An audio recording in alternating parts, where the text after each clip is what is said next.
Bismillahirrahmanirrahim. Assalamualaikum warahmatullahi wabarakatuh. Alhamdulillahirabbil alamin. Wabihi nasta'in wa ala umurid dunya waddin. Wassalatu wassalamu ala asyrafil anbiya'i wal mursalin wa ala alihi wa sahbihi ajma'in, amma ba'd.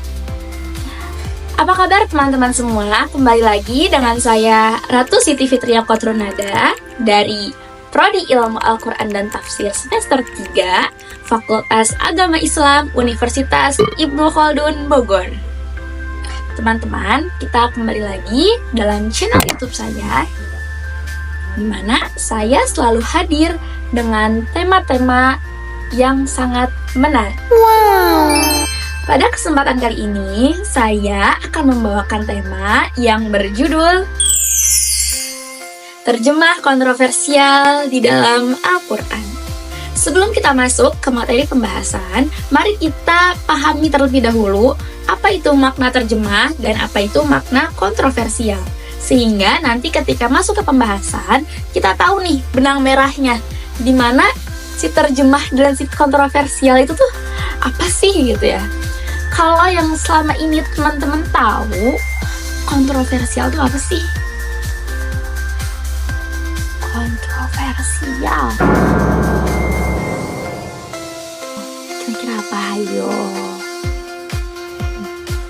Dah, langsung aja kita bahas bareng-bareng. Berikut ini, kita masuk ke makna terjemah.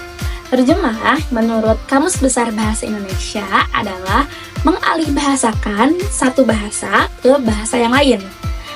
Bisa dari bahasa Arab ke bahasa Indonesia, atau dari bahasa Indonesia ke bahasa Inggris. Nah, tapi terjemah itu tidak mengubah katanya gitu, tidak menjadikan secara luas. Kalau diartikannya makan, ya sudah makan. Tapi kalau misalkan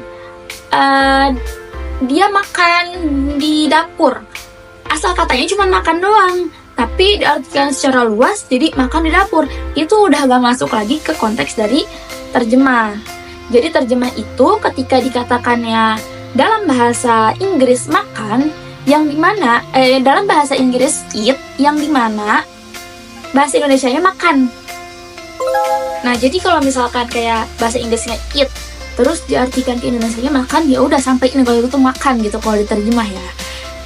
Sedangkan di dalam Al-Quran itu kita ada yang umum itu ada tafsir dan terjemah. Nah, kalau tafsir aku udah pernah bahas, cek aja di video di twing gitu, cari ya.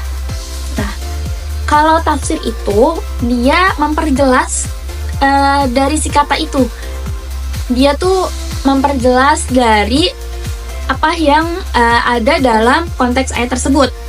Tapi kalau terjemah itu mengalihbahasakan si bahasa Arabnya, jadi nggak diubah-ubah gitu loh. Beda dengan tafsir yang dimana tafsir itu dipahami secara luas dan udah keluar dari konteks pembahasan kayak gitu.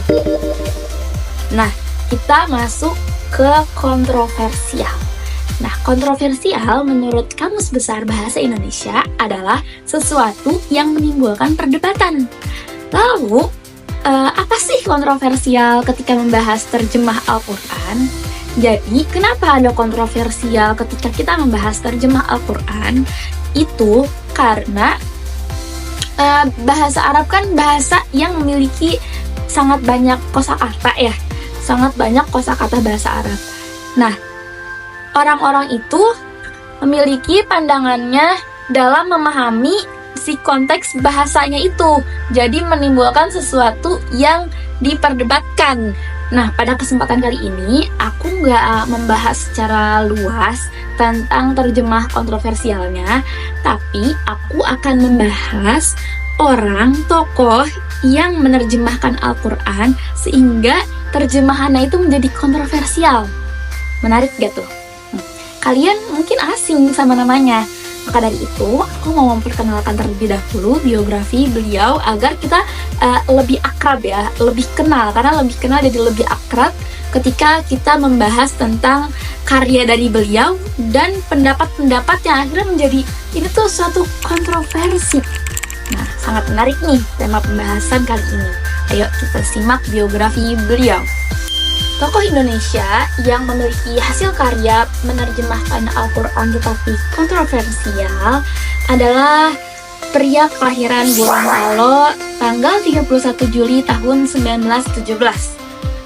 Nah, beliau ini telah wafat pada tanggal 19 Maret tahun 2000. Beliau adalah Hans Wigu Yasin, di mana pelafalannya itu Yasin dan lebih akrab disapa dengan HB Yasin. Nanti fotonya akan aku pakai di sini. Nah, beliau ini adalah orang yang mencurahkan perhatiannya kepada dokumentasi. Nah, beliau ini terjun di dunia sastra Indonesia. Jadi menarik banget nih ya.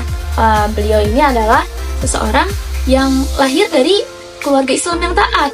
Beliau lahir dari keluarga Islam yang taat, terjun ke dunia sastra Indonesia, dan beliau menghasilkan karya, yaitu penerjemahan Al-Quran. HB Yasin memiliki dua karya yang cukup kontroversial pada awal mula kemunculannya. Yang pertama, Al-Quran Bacaan Mulia, dan yang kedua, Al-Quran Berwajah Puisi. Yang melatar belakangi munculnya karya Al-Quran Berwajah Mulia, Al-Quran Bacaan Mulia adalah ketika sang istri tercinta wafat pada tanggal 12 Maret tahun 1962. Selama 7 hari berturut-turut, beliau menyelesaikan bacaan Al-Quran yang akhirnya selesai di hari ke-7.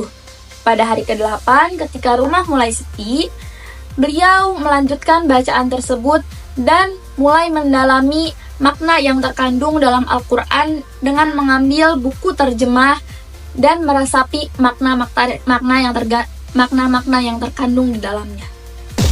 Dari dua karya beliau yang telah saya sebutkan, pada kesempatan kali ini yang akan saya bahas adalah Al-Quran Berwajah Puisi. Seperti yang kita ketahui bahwa puisi itu bersajak. Nah, lalu bagaimana pengaplikasiannya dalam menerjemahkan Al-Quran? Apakah bisa ketika ayat dan terjemah menjadi satu sajak yang sama? Nah, ini sangat menarik untuk kita bahas. Jadi, HB Yasin dalam menerjemahkan ayat itu agak berbeda dari makna terjemah. Yang dimana kan kalau tadi kayak pembahasan yang awal, kalau eat ya diartikan makan. Belum tentu kalau misalkan ujungnya T kayak eat gitu, di bahasa Indonesiain ujungnya bakal T lagi. Contohnya eat malah jadinya makan. T terus bertemu N. Nah, ada nih contoh ayat dan contoh dari penerjemahan yang beliau pakai. Ayatnya adalah Bismillahirrohmanirrohim. Ya ayyuhalladzina amanu lima taquluna ma la taf'alun. Yang kalau secara terjemah dialih bahasakannya adalah mengapa kamu mengatakan apa yang tidak kamu katakan. Itu versi asli ya, ntar aku tulis di bawah sini. Tapi sama beliau dijadikan seperti ini nih. Kan ujungnya la taf'alun. Sama beliau dijadiin kayak gini. Mengapa kamu katakan apa yang tidak kamu lakukan? Jadi ujungnya di taf'alun. Katakan yang tidak kamu lakukan. Padahal terjemah aslinya, mengapa kamu mengatakan apa yang tidak kamu perbuat? Tapi sama HB Yasin dibikin jadi bersajak. Nah, dari hasil karya beliau yang ini menimbulkan kontroversi nih di masyarakat. Ada yang pro dan ada yang kontra.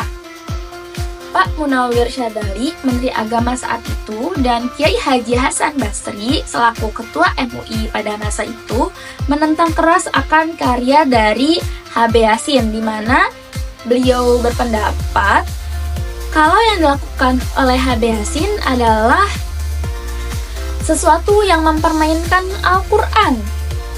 Jadi dua tokoh ini beranggapan bahwa karya beliau itu mempermainkan Al-Quran.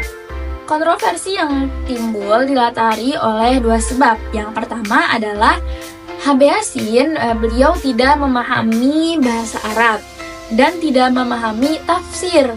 Jadi beliau ini memang notabene adalah orang yang terkecimplung di dunia sastra bahasa Indonesia. Nah, beliau juga tidak memahami bahasa Arab. Jadi bagaimana bisa beliau menerjemahkan suatu bahasa ke bahasa lain sedangkan beliau tidak memahami bahasa yang beliau terjemahkan ke bahasa tersebut. Nah, yang kedua adalah yang dilakukan oleh beliau ini sesuatu yang baru, tidak pernah dilakukan oleh siapapun. Bahkan mungkin di dunia ini beliau adalah orang pertama yang melakukan puisi terhadap terjemah Al-Quran. Tapi ada juga orang yang beranggapan bahwa beliau adalah jenius karena bisa menghasilkan karya yang hanya beliau sendiri yang membuatnya. Setiap karya beliau pasti selalu menarik ya, selalu menjadi pusat perhatian dan selalu ada yang namanya pro dan kontra. Ada yang beranggapan bahwa ini adalah sesuatu yang bid'ah. Tapi yang perlu kita pahami di sini adalah bahwa H.B. Yasin tidak merubah dari susunan tatana bahasa Arabnya. Beliau hanya berusaha menciptakan karya yang memperindah bahasa Indonesia. Karena beliau memang ahli dalam bahasa Indonesia sehingga beliau tuh lebih tahu bahwa Indonesia tuh memiliki banyak kosakata yang indah seperti puisi yang memiliki sajak. Tapi beliau itu tidak merubah dari si konteks ayat tersebut. Hanya saja beliau berusaha untuk memperindah dari terjemahnya. Jadi bahasa Indonesianya diterjemahin lagi ke bahasa sastra yang indah. Karya H.B. Yasin ini sangat menarik untuk kita bahas bersama.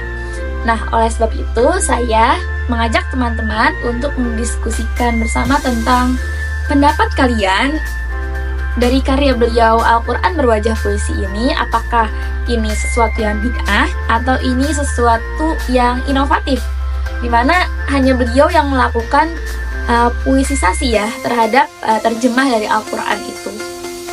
Boleh teman-teman kita diskusi secara online di kolom komentar yang ada di bawah ini. Jangan lupa klik like-nya dan juga subscribe tentu saja. Nyalakan lonceng notifikasi karena sepertinya tugas-tugas seperti ini akan terus berdatangan ya setiap akhir semester. Dengan senang hati saya membuka kolom diskusi di kolom komentar untuk teman-teman semua dan saya bahas secara eksklusif dan yang pasti sangat menarik. Kita sudah sampai pada penghujung materi yaitu penutup. Sedikit banyaknya semoga bermanfaat. Khairukum man ta'allama al-Qur'an wa 'allamahu. Sebaik-baik orang adalah yang belajar Al-Quran dan mengajarkannya. Dan yang barusan kita bahas adalah terjemah kontroversial di dalam Al-Quran yang masih menyangkut ke dalam Al-Quran. Semoga apa yang saya sampaikan bisa menambah wawasan teman-teman dalam memahami bahwa ternyata dalam penerjemahan Al-Quran juga ada ya yang kontroversial, dan salah satu contohnya yang baru saja saya sampaikan. Terima kasih atas waktu dan kesempatan dari dosen saya yang telah mempersilahkan saya untuk menyampaikan materi yang insya Allah bermanfaat ini. Sampai jumpa di video-video berikutnya. Saya Ratu Siti Fitriya Kotrunada, pamit undur diri. Wassalamualaikum warahmatullahi wabarakatuh.